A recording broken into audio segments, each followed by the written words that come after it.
हम हमें बता रहे रीजनरेटिव जी। मेडिसिन। रीजनरेट करने का मतलब ये होता है कि वो चीज़ें जो अपना फंक्शन पूरा नहीं कर रही, हुँ, जो काम करना छोड़ गई हैं या जिनको हम सो कॉल्ड कहते हैं कि जी बेकार हो गई हैं, हेल्दी एजिंग जिसको कहते हेल्दी हैं। जी। एजिंग, ठीक है? सर क्या पाकिस्तान के अंदर हेल्दी एजिंग हो रही है? I doubt on this. जी, बिल्कुल हो रही है जी। ले कितने हैं, लिवर वाले कितने हैं, तो ये सारी चीज़ें हमारे अपनी मैं कहूँगा करतूतें या अनहेल्दी लाइफ़स्टाइल और ओवरवेल्म जो है हम स्ट्रेस से उस जी। सब का नतीजा है। बिल्कुल सही ठीक है, है? बिल्कुल सही। ब्रीथ इन करना है, उसको अगर हो यंग लोग होल्ड हुँ, करें हुँ। फॉर फ्यू सेकंड्स और ब्रीथ आउट करें विद द हम।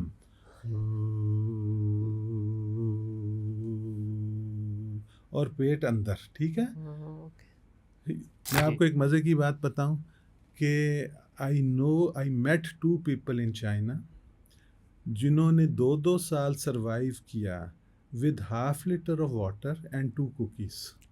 दो उफ़! साल कुछ उसके अलावा नहीं लिया? Absolutely wow! They were masters of chi. हुँ, क्योंकि चीज़ क्या है, ऑक्सीजन। कभी जानबूझ के ऑक्सीजन खाई? नहीं, हमें सांस आ रहा है, हम ले नहीं ले रहे, नहीं रहे, हमें हाँ, सांस लेना है। लेना है।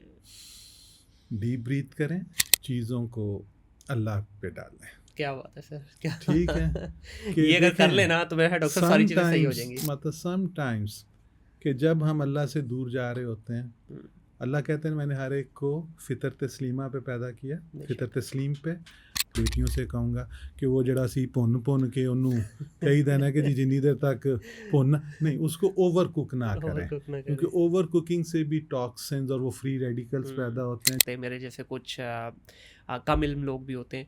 हमने पीआरपी के बारे में यही सुना है जी बाल। मेडिकल के शोबे में कामिल हम।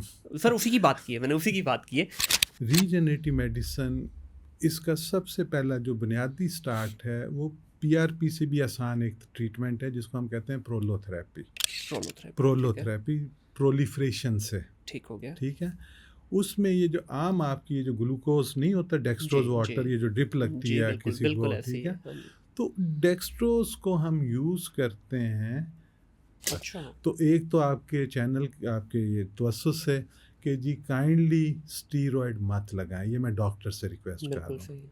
जितने मेरे सर ये ऑर्थोपेडिक वाले लगाते तो शायद इस वजह से ना कि क्विक रिलीफ मिलता है स्टेरॉइड से, चंद दिन के लिए तो तकलीफ सर, चली जाती है। लेकिन इन द लॉन्ग रन अब लॉन्ग उससे रन बेहतर चीज़ें हाँ, आ गई हैं ना, बिल्कुल सही। तो मैं उनको उसका निमुल बदल भी दे जी, रहा हूँ, प्लीज़, प्लीज़। ठीक है? तो ठीक है, ये थोड़ा सा कंट्रोवर्शियल ना हो जाए, लेकिन फिर भी आवाम की अवेयरनेस के लिए कि हमारे पास जो वैक्सीन्स आती हैं उसमें एक केमिकल होता है जिसको हम थायोमर्सल कहते हैं। थायोमर्सल, ठीक है। बल्कि इस पे थोड़ा सा आप गो थ्रू करें जी, ज़रूर, कि ज़रूर। थायोमर्सल क्या कर सकता है, हुँ। जबकि यही वैक्सीन जो यूरोप और अमेरिका में है उसमें थायोमर्सल नहीं होता। अच्छा हमारे पास जो आ रही है उसमें थायोमर्सल मौजूद यस, है, जो वेस्ट में उधर नहीं है। उसमें नहीं है। इस पे मेरी टीम ने यूनिवर्सिटी ऑफ लाहौर में पेपर लिखे, लेकिन वो कोई जर्नल हुँ, पब्लिश करने पे तैयार नहीं। वो मदर्स जो प्रेगनेंसी में स्मोकिंग करती हैं, ये हमारे पास तो कम है जी। इंसिडेंस, ड्रिंकिंग करते हैं, बहुत ज़्यादा स्ट्रेस में होते हैं, उसके साथ इसका रिलेशन है। फिर सर्टन एनवायरमेंटल, बच्चों को कोई ज़ुबान पे वायरल इन्फेक्शन हुई, दाने निकले, हुँ। तो आप काइंडली उनसे सिर्फ ये ज़रूर पूछ लें कि जी आपकी ट्रेनिंग जो रीजनरेटिव मेडिसिन की है वो कहाँ से? सर लेकिन ना ये पूछने पे तो ईगो हर्ट नहीं हो जाएगी डॉक्टर की? नहीं सर, ईगो नहीं हर्ट होगा, आपने अपनी सेफ्टी देखनी है हुँ, या डॉक्टर साहब की सर ईगो वो देखनी है? देखें ये तो आपने बड़ी favour I am the first Pakistani जिसने डिप्लोमेट अमेरिकन बोर्ड किया। माशाल्लाह। I am the first and only Pakistani so far जो फेलो है American academy of regenerative medicine का। माशाल्लाह। इस जो बात मैंने की है इसको एडिट ना कीजिएगा। सर ये एज़ इट इज़ जाएगी और हाँ ये मैसेज के लिए ही हम बैठे जी, हैं, हो सकता है कि किसी के काम कर जाए। आप रीजनरेटिव मेडिसिन के लिए जब जाएं, आप एक तो थोड़ा सा गूगल पे और एआई पे हुँ, देखें, और दूसरा डॉक्टर साहब या डॉक्टर साहबा से ये ज़रूर पूछें कि जी आपकी इसमें क्वालिफ़िकेशन क्या है। डॉक्टर के पास जब आप जाते हैं ना कोई भी मरीज़, सर वो परेशान है, उसको नहीं पता बेचारे को वो क्या है। आधी से ज़्यादा बीमारी का हल या इलाज जो है ना सर वो डॉक्टर के चंद मीठे जुमले हैं। 100 इन्होंने और लाइफ में नहीं बचना। नहीं बचना। क्यों? उसकी वजह ये है कि भई आप अपनी थोड़ी-सी सर्विसेज़ या अपनी उसको एक्सटेंड करने के बजाय, उसको एक कॉन्फिडेंस में लेने के बजाय, आप उसको टूटी-फूटी गाड़ी में जिसमें आया उसी में कहते हैं लाहौर ले जाओ। सर ऐसे बिल्कुल यकीन ऐसे करें नहीं ऐसे कि ही वो है बिल्कुल लाहौर ऐसे आके हाँ। मुझे 10 रुपए दे देंगे गुजरांवाला में मेरे से काबल बंदे को 2 रुपए नहीं देंगे। बिल्कुल सर, ये मैं मानता हूँ, इस चीज़ ये को भी ऐसे ही है, माइंडसेट ऐसे है ही ना, ऐसे ही बिल्कुल तो ये ऐसे ही। दोनों हाथ से है।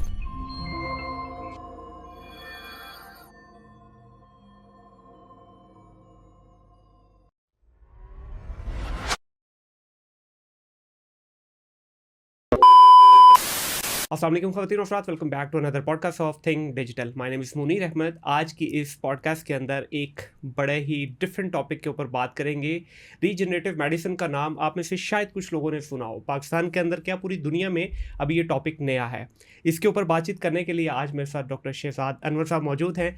इसके ऊपर इनकी बड़ी गहरी रिसर्च भी है और बड़े अरसे से इस पर काम भी कर रहे हैं, और उसके साथ साथ पेन मैनेजमेंट के स्पेशलिस्ट भी हैं। और पेन मैनेजमेंट पे क्योंकि मैं पहले भी 1-2 पॉडकास्ट कर चुका हूं, तो उस पर भी बातचीत करेंगे। लेकिन रीजनरेटिव मेडिसिन क्या होता है और इसकी आज की इस लेटेस्ट टाइम के अंदर क्या वैल्यू है, उसके ऊपर डिस्कशन करेंगे। अस्सलाम वालेकुम डॉक्टर साहब। वालेकुम अस्सलाम वरहमतुल्लाहि डॉक्टर साहब, वबरकातुहू। बहुत शुक्रिया पॉडकास्ट का हिस्सा बनने के लिए और टाइम निकालने के लिए। आज एक बड़ी मज़ेदार सी आपसे डिस्कशन करनी है। मुझे भी खुशी हो रही है कि एक नए टॉपिक के ऊपर हम डिस्कशन करेंगे। मेरे लिए तो सीख होगा इसमें, हमारे सुनने वालों के लिए बड़ी एक नई इन्फॉर्मेशन निकलेगी इंशाल्लाह आज। Sir thank you so very much, it's a pleasure and honour to be here. Sir thank you. और रीजनरेटिव मेडिसिन जो है, ये इस टाइम दुनिया की लेटेस्ट मोस्ट मॉडर्न और शायद सबसे बड़ी स्पेशलिटी है। बिल्कुल ठीक हो गया। जैसे नाम हमें बता रहे रीजनरेटिव जी। मेडिसिन, रीजनरेट करने का मतलब ये होता है कि वो चीज़ें जो अपना फंक्शन पूरा नहीं कर रही, जो काम करना छोड़ गई हैं, या जिनको हम सो कॉल्ड कहते हैं कि जी बेकार हो गई हैं, बॉडी के सेल्स या टिश्यू। ठीक है। रीजनरेटिव पे बात करने से पहले मैं थोड़ी सी बात करना चाहूँगा एजिंग, जी सर बिल्कुल। कि जी एजिंग क्या है। ठीक है ना, अगर हम इंसानी लाइफ साइकिल की बात करें तो पहले 9 महीने जो अल्लाह ने कहा कि माँ पेट में रखती है और वो सारा कुछ ठीक है, फिर बच्चा पैदा होता है तो अल्लाह कहता है कमज़ोरी की हालत में पैदा किया, बेशक। ताकत दी और दोबारा फिर कमज़ोरी की हालत में ले गया, यहाँ तक कि वो सब कुछ भूल जाता क्या है। खूबसूरत लाइफ साइकिल है सर। तो जी तो सदा जो ताकत या दुआ में वो अल्लाह पाक की ज़ात को है। तो हमारी जो लाइफ साइकिल है उसमें अगर हम देखें जो पहले 18, 20, 22 साल हैं, उसमें बॉडी जो है फिज़िकली मेंटली हर तरह से ग्रो कर रही होती है। जी ठीक है। दैट इज़ वेयर की जो रीजनरेटिव साइकिल है वो डोमिनेट कर रहा है, और जो डीजनरेशन है वो ना होने के बराबर है। बिल्कुल सही है। फिर till the age of 40, mid 40s, early 50s तक बॉडी जो है आहिस्ता आहिस्ता डीजनरेट करना शुरू करती है। बिल्कुल सही है। डीजनरेट करने से क्या मुराद है कि जी बॉडी के अंदर जो ऑर्गन्स हैं, जो टिश्यूज़ हैं, जो बोन्स हैं, जॉइंट्स हैं, स्पाइन है, आपका ब्रेन है, ये सारे के सारे ग्रेजुअली डीजनरेट करते हैं। ठीक हो गया। डीजनरेट करने की बुनियादी इकाई क्या है? वी नो कि जी हर चीज़ जो है वो सेल से मिल के, सेल जो है वो बुनियादी इकाई है। बिल्कुल सही। कि सेल अगर जो है एक तरह के सेल जो हैं वो मिल के एक टिश्यू, एक ऑर्गन बनाते हैं जो एक स्पेशलाइज्ड काम करता है। बिल्कुल सही। और मुख्तलिफ जो स्पेशलाइज्ड ऑर्गन्स हैं उनको अल्लाह ने जोड़ के एक मजमुआ बना दिया इंसान की इंसान शक्ल में, और अल्लाह कहता है कि ये मेरी बेहतरीन मखलूक़ात में से है। बेशक ऐसे बेशक। तो जब तक रीजनरेटिव और रीजनरेशन साइकिल चलता है तो इंसान ग्रो करता है, फिर मेंटेनेंस की हालत आती है, फिर डीजनरेशन की। आप अगर ओल्ड एज को ऑब्ज़र्व करें, जी।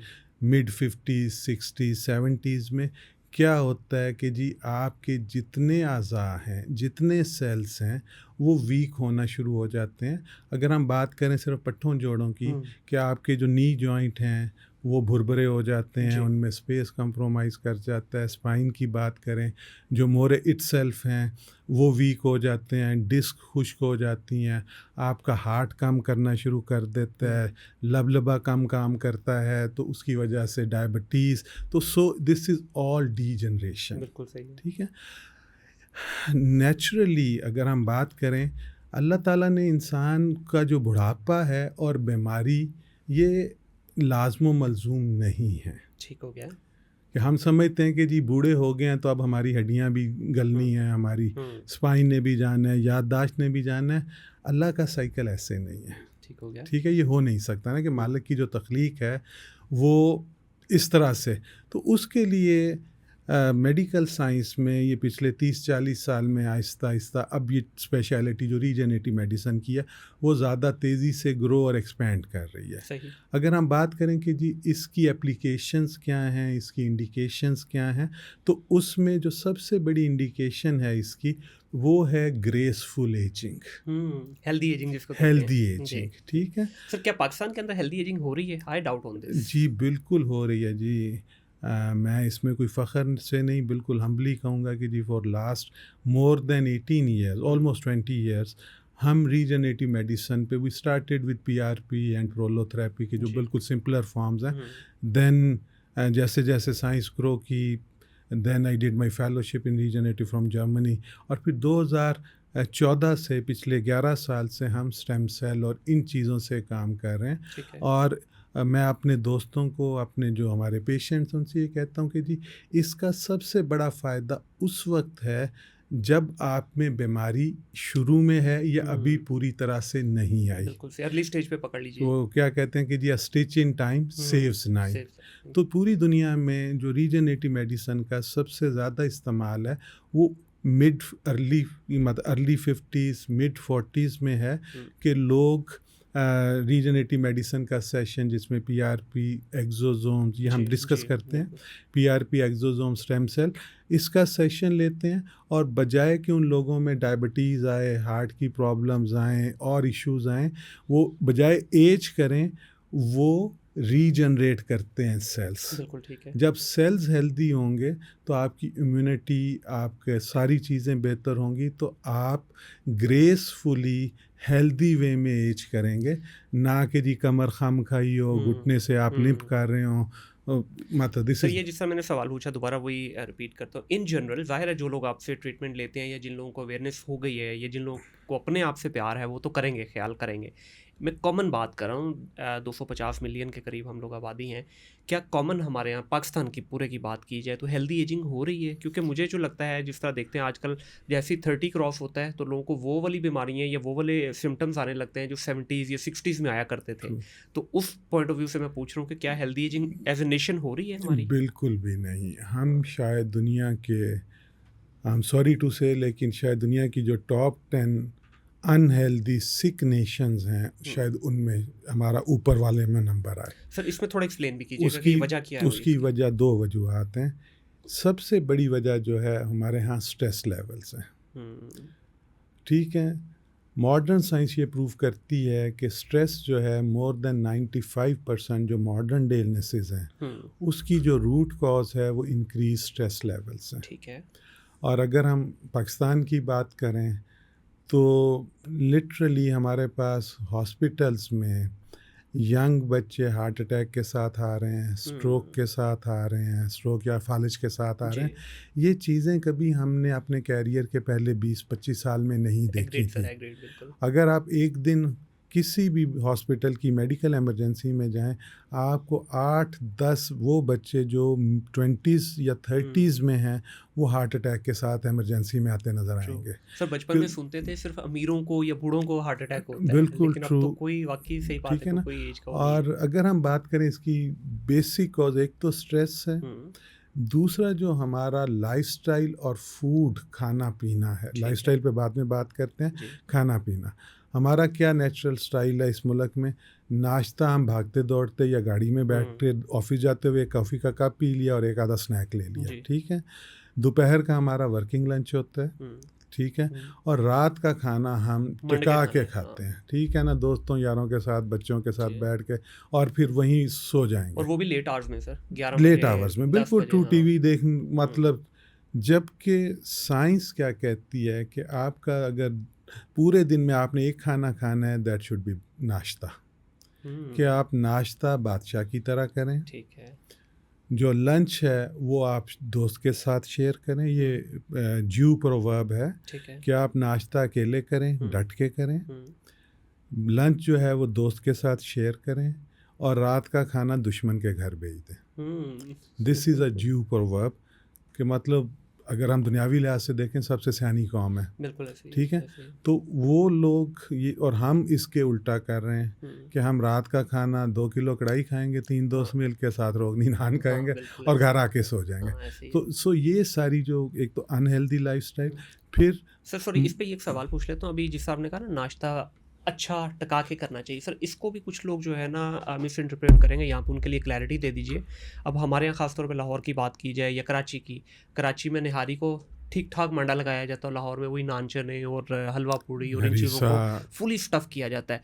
क्या ये हेल्दी उसमें आता है कि क्वांटिटी ज़्यादा ज़रूरी है, क्वालिटी ज़्यादा ज़रूरी है? डेफिनेटली क्वालिटी ज़्यादा ज़रूरी है। हम्म, और इसमें भी बात वही है कि देखें, अगर तो आप फिज़िकल वर्कआउट कर रहे जी हैं, आप कैलोरीज को बर्न कर रहे हैं, फिर आप निहारी क्या, हरीसे क्या, जो मर्ज़ी खाएं।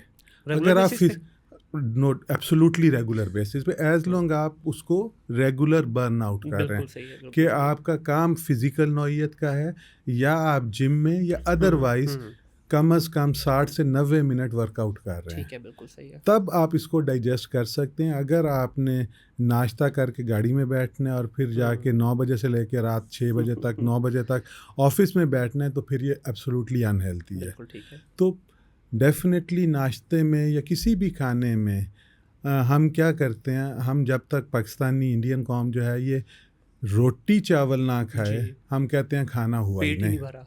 वो दोस्त या जाने वाले अगर गांव से आए ना, आप उनको पिज़्ज़ा बर्गर खिला दें, फिर वो पूछते नहीं जी उन खाना की तो खाना है। तो सो दैट इज़ ट्रू। तो मतलब जबकि साइंस हमें ये बताती है कि जो कार्ब्स हैं, जो स्टार्च है, जो ये सारी चीज़ें जो रोटी में और चावल में हैं, इनकी क्वांटिटी को हमें मिनिमाइज़ करना है। बिल्कुल ठीक है। हमें जो सैलड्स हैं, रॉ फ्रूट्स हैं, वेजिटेबल्स हैं, फाइबर उसका इंटेक ज़्यादा करना है। आप फ़ैट की क्वांटिटी लें, लेकिन फ़ैट भी हेल्दी वाली जी, जी, शक्ल में। जी, गुड फैट। ये जो हमारे पास प्रोसेस्ड फूड्स हैं और वो सारे, ये सारी की सारी चीज़ें ना सिर्फ ये कि वेट गेन का बायस बनते हैं, ओबेसिटी जो है उन इंक्लूडिंग कैंसर सही, कई फोल्ड रिस्क बढ़ाती है, बिल्कुल सही है। ख़ासकर जो आपकी एब्डोमिनल सेंट्रल जी, फैट है। जी, तो ये कैंसर, प्रोस्टेट है, गट है, लार्ज इंटेस्टाइन है, ये उसका इंसिडेंस कई गुना बढ़ाती है। बिल्कुल सही है। तो सो ये कि जी डेफिनेटली कि आप एक बैलेंस्ड डाइट लें, फिज़िकल वर्कआउट, और दूसरी चीज़ ये कि देखें, मैं आप पहले इंसान और मुसलमान हैं, बाद में हमने जो भी अल्लाह ने हमसे अचीव कराया या हमने किया, ठीक है। तो इशू ये है कि एक मुसलमान होने के नाते हमारा ईमान ये है कि अल्लाह पाक कहते हैं कि जी एक पत्ता भी हरकत नहीं कर सकता उसकी मंशा के बगैर। बेशक, बेशक। तो हमारे पे अगर कोई सख्ती हमारे अपनी हरकतों की वजह से या ओवरऑल कौन सर्कमस्टांसेस जो अनसर्टेनिटी चल रही है ग्लोबली और स्पेशली पाकिस्तान में, चीज़ें टफ हैं, तो उसको तारी नहीं करना। बिल्कुल सही। ठीक है। स्ट्रेस रिस्पांस जो है हमारा आज भी वही है जो हज़रत आदम और अम्मा हवा को ज़मीन पे उतारा गया उस वक़्त था। बिल्कुल सही। उस वक़्त इनिशियल जो हमारे इंसेस्टर्स थे, 3 बड़े चैलेंजेस थे, खाने पीने का, जी, सर्वाइवल का और शेल्टर का। जी। ठीक है। आपको खाना मिल गया, स्ट्रेस ख़त्म। आपका किसी दरिंदे से सामना हुआ, उसने आपको मार दिया या आपने उसको मार दिया, ख़त्म। रात को छत मिल गई, स्ट्रेस ख़त्म। मॉडर्न दौर में जितने हमारे स्ट्रेस हैं वो किसी शक्ल में है, वो जॉब की शक्ल में है, बिज़नेस की शक्ल में है, ट्रैफिक जैम्स हैं, कि इसमें वो आप उनको कम्प्लीटली ओवरकम नहीं कर सकते। बिल्कुल ऐसे ही है। तो सो स्ट्रेस तो हम रूल आउट नहीं कर सकते, लेकिन हम उसको रिस्पॉन्ड कैसे करते हैं, दैट इज़ लेकिन इम्पॉर्टेंट। डॉक्टर साहब यहाँ एक सवाल और भी तो जन्म लेता है ना कि स्ट्रेस 2 तरह की है ना। एक है जो कि मिलनी मिलनी जिसका आपने जिक्र कर दिया, एक है हमने लेनी है कि डॉक्टर शहजाद साहब आगे क्यों बढ़ गए, डॉक्टर शहजाद साहब ने नया क्लिनिक क्यों खोल लिया, मुनीर ने नई गाड़ी क्यों ले ली। ये स्ट्रेस मुझे लगता है सर ज़्यादा जो है ना काम ख़राब कर रही है हमारे मुआशरे के अंदर, कि किसी को फलते फूलते देख के हमने जल भून के जो है ना अपना काम ख़राब कर लेना, इसका ज़्यादा इशू मुझे लग रहा है। आपने अपनी बात का खुद ही कि ये स्ट्रेस नहीं है, ये हसद है, लेकिन इसको लाया उसी तरफ ही जा रहा है। बिल्कुल ऐसे ही है। हसद या वो जो मुकाबला है वो अगर पॉजिटिव है, जी, कोई ये नहीं देखता कि जी मुनीर ने कितनी रातें नहीं सोया, हम्म, कितने साल उसने गाड़ी नहीं चेंज की, जी उसने सिर्फ अपना कैरियर, अपने इक्विपमेंट को डेवलप किया। ट्रू ट्रू अब अगर वो गाड़ी बदल रहा है तो वो जो पिछले साल हर साल की एफर्ट है, नोबॉडी उसको कोई रियलाइज़ नहीं ट्रू कर रहा। ट्रू इसी तरह अगर डॉक्टर शहजाद कोई बड़ा हॉस्पिटल या वो बना रहा है तो कोई ये नहीं देखेगा कि जी उसने, उसके बच्चों ने कितना सेक्रीफाइस किया बिल्कुल और वो किस किस तरह से उन कुर्बानियाँ दी, तो फिर कुछ अचीव होता है। तो बिल्कुल मतलब देखें, हसद हमारी फितरत के अंदर शामिल है। लेकिन अगेन बात वही है कि हसद जब हम करते हैं तो जिससे कर रहे होते हैं उसका तो कुछ नहीं बिगड़ता, क्योंकि तरक्की करता ही वो है जी कि जिसके दिल में हसद या किसी के लिए बुग़्ज़ नहीं है। बिल्कुल ऐसे ही है ठीक है, तो डेफिनेटली ये नेगेटिव एनर्जी जो है वो सबसे पहले आप अपनी और अपनी जो सबसे करीबी लोग हैं, वो आपके बच्चे, आपका स्पाउस, बहन भाई हैं, आप उनको नेगेटिव एनर्जी देते हैं। दोस्तों यारों या ना जानने वालों से हसद करके उनका तो कुछ नहीं कुछ बिगड़ता। नहीं जाता बिल्कुल तो ये सारी चीज़ें हैं। तो मतलब अगर आप एक दफ़ा एक्यूट स्ट्रेस से गुज़रते हैं, 72 आवर्स के लिए आपकी बॉडी के जितने सिस्टम्स हैं, वो रेस्पिरेटरी है, वो CNS है, कार्डियोवास्कुलर है, इम्यून सिस्टम स्पेशली, वो ऑलमोस्ट शट डाउन पे चला जाता है। ठीक है बिल्कुल तो सही उन 72 घंटों में you are prone to have viral infections, दूसरी इन्फेक्शंस। और दूसरी चीज़ ये है कि अल्लाह ने जो हमारा माइंड है, I am not talking of brain, mind जो हमारे हायर मेंटल फंक्शन है, इंटेलेक्ट, ये इतना सियाना क्या शाना है कि ये अपना स्ट्रेस यहाँ नहीं रखता। ये जो नियरेस्ट अवेलेबल टेंडर एरियाज़ हैं, नेक है सबसे पहले, आपकी लोअर बैक है, इवन नीज़, ये सारे के सब पे शिफ्ट करता है, जिससे वो ज़्यादा तेज़ी से एज करते हैं, पेनफुल होता है। तो सो स्ट्रेस, वो जो उमर शरीफ मरहूम कहते थे कि लेने का नहीं देने का, नहीं हम कहते हैं लेने का भी नहीं है, देने का भी नहीं है। कि अगर अल्लाह पे ईमान है और है ही है, उसके अलावा ऑप्शन ही कोई नहीं। बिल्कुल ऐसे मुस्लिम कोई ऑप्शन नहीं उस मालिक के आगे फेंक दे चीज़ें, वो देखें, उससे बेहतर कौन संभाल सकता है। बिल्कुल ऐसे ही है। फिर थोड़ा सा अभी ऑफिस वर्किंग आवर्स या लाइफस्टाइल पे आते हैं, या आजकल जो इवन स्टूडेंट्स के लाइफस्टाइल है। पहले हम देखते थे अपने ज़माने में, जब हम स्टडी कर रहे थे, तालिब इल्म थे, हम स्टडी के बाद लाजमी कोई ना कोई फ़िज़िकल एक्टिविटी रखते थे। आजकल अगर बच्चों को देखें, एक तो स्टडी का प्रेशर बहुत ज़्यादा कर दिया गया है स्कूल्स की तरफ से भी, या जो कोर्सेज इतने टफ़ कर दिए गए, वहाँ का प्रेशर। जैसे ही बच्चा थोड़ा सा फिर फ्री होता है, जिसको वो कहता है जी ये मेरा लेजर टाइम है, उस पर भी वो या कंप्यूटर पे बैठा है या वीडियो गेम पे बैठा है या कोई भी बैठने वाली एक्टिविटी कर रहा है जिसमें उसका माइंड मुसलसल काम कर रहा है, लेकिन बॉडी वैसे की वैसी है। ओबेसिटी उस वजह से बच्चों में बहुत ज़्यादा है। छोटे छोटे बच्चे 5-5, 7-7, 10-10 साल के, कोई कह रहा है जी मेरी नी में पेन है, कोई कह रहा है मेरे बाजू में पेन है, कोई नेक की बात कर रहा है। इसकी क्या वजह है? इसमें दो चीज़ें देखनी है हमें। एक चीज़ तो ये है कि हमारे पास जो पॉपुलेशन है वो 80 से 85% वो पॉपुलेशन है जिनकी एवरेज इनकम 70,000 या 60,000 से कम जी, है। लाख से नीचे, बिल्कुल ऐसे ठीक है, ही लाख तो बड़ा बेहतर हाँ, फिगर है। बिल्कुल। 50-60,000 इससे भी कम है, 85%। लेकिन ये 85% की 85 पॉपुलेशन या इससे ऊपर वाली पॉपुलेशन, हमारे सरकारी एजुकेशन सिस्टम को ऐसे तबाह किया गया है, तबाह हुआ नहीं, किया गया है। कि मैं अगर बात करूं कि हम 3 भाई हैं, मैं सबसे बड़ा हूं, मैं भी डॉक्टर हूं, मेरे से छोटा भी डॉक्टर है, जो तीसरे वाला है वो सीनियर ब्यूरोक्रेट है। हम तीनों सरकारी स्कूल में पढ़े, सेंट्रल मॉडल स्कूल लोअर माल। और उस वक़्त आप यकीन करो कि अगर एक सीट है तो 150 बच्चा कंपटीशन का एग्ज़ाम देता था। तो आप पुराने जितने CSP ऑफिसर्स वो जितने देख लें कि सारे वही स्कूल्स, सेंट्रल मॉडल स्कूल थे, उन्हीं की प्रोडक्ट है सर सारी। अब वो कहाँ नज़र आते हैं? कहीं पे भी नहीं है। आपका जो गेट पे सिक्योरिटी गार्ड खड़ा है, जो बेचारा 35-40 हज़ार ले रहा है, वो भी बच्चे को चाहे 3,000 महीने वाले अंग्रेज़ी मीडियम में भेज रहे हैं। अब प्रॉब्लम क्या आ रही है? ये जो 3,000 5,000 वाले स्कूल्स हैं, ये 10-10 मरले 5-5 मरले की बिल्डिंग्स में हैं। उसका सहन नहीं है, ग्राउंड कहाँ से होना है? तो अगर हम अपने सरकारी स्कूलों की बात करें जहाँ पे हम लोग थे, आप तो हमसे जूनियर हो, ठीक है, लेकिन हमने भी एंजॉय किया, ठीक है, क्रिकेट ग्राउंड, रिसेस होनी। मतलब मैं एक बात अपने स्टूडेंट्स को भी बताता हूँ कि मुझे ज़िंदगी में 2 दफ़ा ठुकाई हुई, दोनों दफ़ा ग्राउंड की वजह से। अच्छा।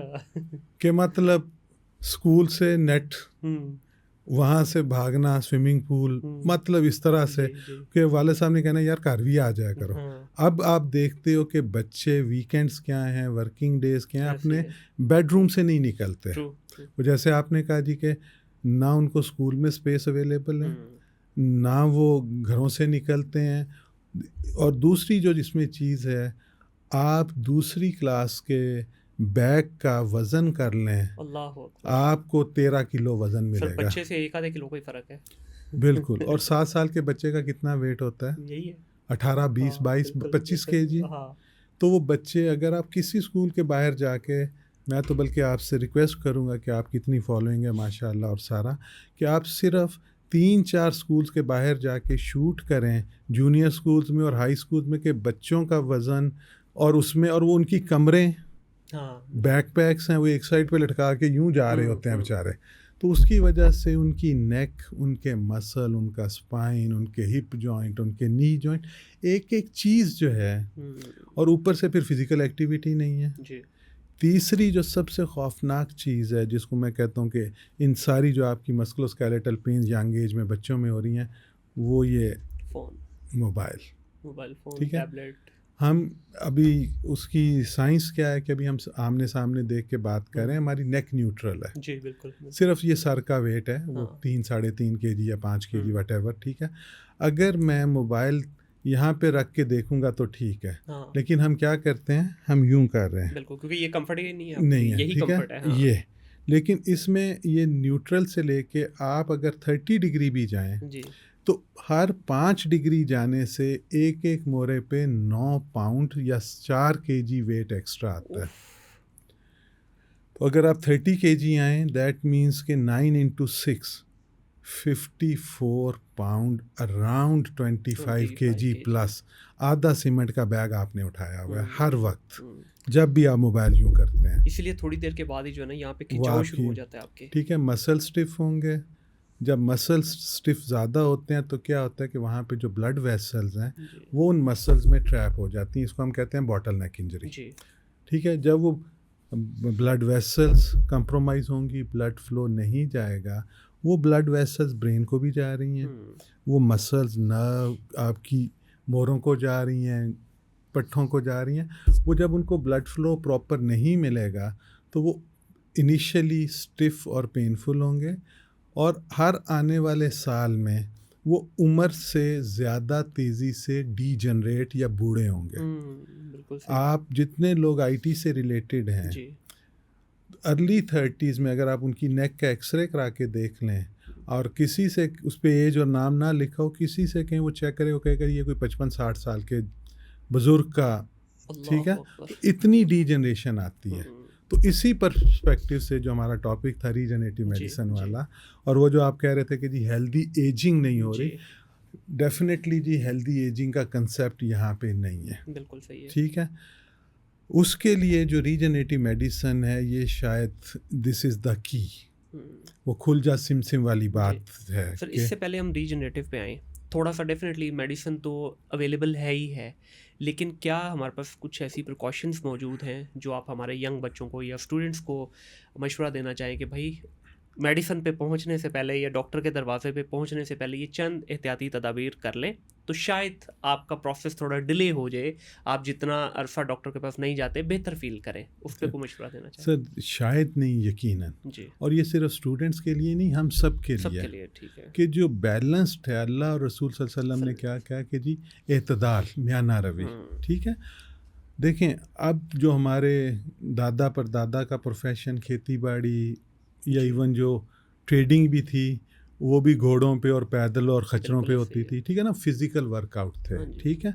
तो आप उनकी एवरेज एजेस देखें, उन्होंने हुक्के भी पीने, उन्होंने मतलब सारा साग जी पराठे भी खाने, बिल्कुल, मक्खन भी खाने, लेकिन उसके बावजूद ना किसी का पेट था, ना किसी के कमर में दर्द होती थी, ना बिल्कुल, कुछ ऐसा। और वो जाना हर एक ने है, जी ऐसे ही, अल्लाह का वादा कि जो ज़ीरू पैदा किया उसने, वो हेल्थफुली ग्रेसफुली 80-90 साल की उम्र में मतलब चले जाते थे। बिल्कुल ऐसे ही है, अब क्या है, आपके पास फालिज के मरीज़ों की तादाद कितनी है, आपके पास जो पैरालाइज हुए हुए हैं लोग वो कितने हैं, हार्ट वाले कितने हैं, लिवर वाले कितने हैं। तो ये सारी चीज़ें हमारे अपनी, मैं कहूँगा, करतूतें या अनहेल्दी लाइफस्टाइल और ओवरवेल्म जो है हम स्ट्रेस से, उस जी। सब का नतीजा है। तो सबसे पहली चीज़ तो ये है, रिलैक्स करें। ठीक हो गया, बिल्कुल सही ठीक है, इट्स सेइंग इज़ ईज़ी, हाँ, लेकिन इसलिए इसको थोड़ा एक्सप्लेन करते हैं हाँ फिर। जी, रिलैक्स करने का मतलब ये है कि ये देखें, जो चीज़ें आपके बस में हैं, आप उसको तो एज़ ए चैलेंज ज़रूर लें, उसको भी कंबल बना के लपेट नहीं लेना। ठीक हो गया। ठीक है, कि मतलब ओवरवेल्म नहीं होना, जी। क्योंकि जो स्ट्रेस और नेगेटिव स्ट्रेस में is a very thin line, fine line, कि आपको जो स्ट्रेस है, जो पॉजिटिव चैलेंज है, वो आपकी कैपेबिलिटीज़ को, मेंटल, फिजिकल, उसको एनहांस करती है, जो हार्मोन रिलीज़ होते हैं। जी, ऐसे। लेकिन अगर वो कॉन्टीन्यूसली रिलीज़ रहेंगे स्ट्रेस हार्मोन, तो आपकी बॉडी एग्जॉस्ट कर जाएगी, बिल्कुल आप ऐसे। ब्रेक डाउन में चले जाते हैं। तो रिलैक्स रहें, बहुत आसान काम है। जब टाइम मिले, आप ऑफिस में हैं, घर पे हैं, सिर्फ अगर बेटा मेरी तरफ फोकस कर सकें, तो मैं थोड़ा सा दिखाना चाहूँगा कि सिंपल डीप ब्रीदिंग, जिसको हम मेडिटेशन कहते हैं, कोई ठीक है, कोई ऐसा रिलीजन, कोई ऐसी मिथोलॉजी नहीं है जो इस पे फोकस नहीं करती। मुराकबा देखें हमारे बुजुर्गों में, औलिया कराम में, कि आपने सिंपल सिर्फ एक एहतियात ये है कि भरे पेट में ना हो। ठीक हो गया कि आपने कोई हैवी मील ना लिया, एम्प्टी स्टमक हो, या खाना खाया हुआ एटलीस्ट 1 आवर हो गया। ठीक है, तो आपने क्या करना है, बैठे हुए, लेटे हुए, इवन खड़े हुए, ब्रीद इन करना है। नॉर्मली हम जब ब्रेथ लेते हैं तो हम क्या करते हैं, हम चेस्ट को एक्सपैंड करते हैं। ठीक है, इसको हम कहते हैं डायफ्रेगमेटिक ब्रीदिंग। ठीक हो गया। ये नहीं करनी, हमने एब्डोमिनल ब्रीदिंग करनी है। मुझे देखिएगा, पेट पहले ही है, चेस्ट नीचे जा रही है, एब्डोमेन जो है वो बाहर आ रहा है। कि जब आपकी डायाफ्राम जो है नीचे जाएगी और गट और स्टमक को पुश करेगी, तो आपकी बॉडी के अंदर एंडोर्फिन्स रिलीज होते हैं। ठीक हो गया। एंडोर्फिन्स फील गुड केमिकल्स हैं, जो आपका हार्ट रेट बेहतर करते हैं। सही। आपकी जो मेंटल एक्टिविटी जो अल्फा में होनी चाहिए, रिलैक्स्ड अलर्ट स्टेट में, वो स्ट्रेस में बीटा और थीटा में जाती है, तो दोबारा रिलैक्स्ड फॉर्म में आ जाती है। ठीक हो गया।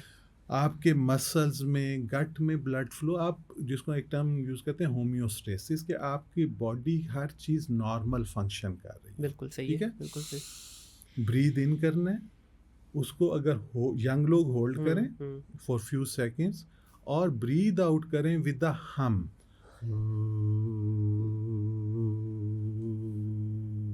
और पेट अंदर। ठीक है, नॉर्मली क्या होता है, मैं फिर एक्सप्लेन कर दूं, नहीं ये नहीं करना। हमने ये देखें, चेस्ट मेरी उधर ही है, पेट को फुलाना है, it will take some time. बिल्कुल ऐसे ही अभी मैं कर रहा हूँ, तो मेरा पेट अंदर जा रहा है और चेस्ट बाहर आ रही है। जी, मैं आपको एक मज़े की बात बताऊं कि I met 2 people in China जिन्होंने 2-2 साल सरवाइव किया with half litre of water and 2 cookies. 2 साल, कुछ उसके अलावा नहीं लिया। Absolutely. Wow. They were masters of chi. They knew how to utilize the energy of air. क्या बात है। लाइफ क्या है, बच्चा जब पैदा होता है तो वो कब पैदा जिंदा होता है, जब वो सांस लेता है। बिल्कुल। तो so it's oxygen the most important. आप, हमारे पास डॉक्यूमेंटेड है, मुजफ्फराबाद में खातून 6 हफ्ते बाद मिली, प्रेग्नेंट थी, 6 हफ्ते उसने 43 डेज कुछ नहीं खाया पिया, सरवाइव कर गई, बच्ची पैदा की, बच्ची अब बड़ी हो गई है। आपकी बॉडी या ब्रेन को 3 मिनट ऑक्सीजन ना मिले, ब्रेन डेथ। तो सबसे कीमती चीज़ क्या है, ऑक्सीजन। कभी जानबूझ के ऑक्सीजन खाई? हमें सांस आ रहा है, हम ले नहीं रहे। हमें सांस लेना है। डीप ब्रीथ करें, लिटरली वो जो बड़ी बड़ी छोटी छोटी सस ठा करके लग दी है ना, तो हाँ होता है, वो नहीं होगा। बिल्कुल सही है, कुशन डेवलप हो जाएगा। देन वॉक करें। ठीक हो गया, बिल्कुल सही है। देखें, हम कहते हैं जी जिम जाने का टाइम नहीं है, फलां नहीं है, यार हर घर में कमरा है, घर के बाहर गली है, बिल्कुल सही है, ठीक है ना, लेन है, कुछ ना हाँ, कुछ कुछ है कहीं ना ना, कहीं जगह मिल जाएगी, ठीक है बहाना नहीं ना। बनाना। 15 मिनट से लेके 30 मिनट की लेयरली वॉक करें, कोई भागने दौड़ने की ज़रूरत नहीं है। अगेन 10 मिनट की वॉक के बाद बॉडी में फिर फील गुड केमिकल्स रिलीज होते हैं। बिल्कुल सही। जब आप स्वेट आउट करेंगे, सिर्फ पसीना, पानी और नमकियात नहीं निकलते, आपकी बॉडी में जितना क्रॉनिक स्ट्रेस और ओवरवेलमिंग के बाद जो चीज़ें जमा होती हैं उनको हम कहते हैं इम्यून कॉम्प्लेक्सेस, वो सारी की सारी फैट में जमा होती हैं और फैट सबक्यूटेनियस पड़ा होता है। तो जब स्वेट पोर्स ओपन होते हैं तो वो जो जहर फासद मादे हैं वो भी निकलते हैं। बिल्कुल सही। तो आपकी बॉडी के टॉक्सिन्स निकले, आपने ब्रीदिंग की, तो this is the best way to relax. अच्छा, ये हर एज के उसमें करना चाहिए? हर एज में, ठीक है, इससे कोई कंपल्शन नहीं है कोई? वो बच्चा जो आप समझें कि पढ़ाई से स्ट्रेस्ड है या व्हाटएवर, मतलब 10-11 साल से लेके जिस इंसान को, खातून है मर्द, होश है 90-100 साल तक, देखें सांस तो हम ले रहे हैं ना, उसको थोड़ा सा फोकस करना है। और बिल्कुल डॉक्टर साहब, इसमें मेरा ख्याल है किसी के पास कोई बहाना भी नहीं है जी, मैं ये एक्सर्शन नहीं कर सकता, मेरे जोड़ों में दर्द, मेरा बिल्कुल बैठे आप बैठ के करें, लेट के करें, करें सही। बिल्कुल। और वॉक का भी आपने कोई ऐसा नहीं कहा कि दौड़ें लगानी शुरू कर दें, निकल के बिल्कुल आराम से भी कर लें, नॉर्मल वॉक करें।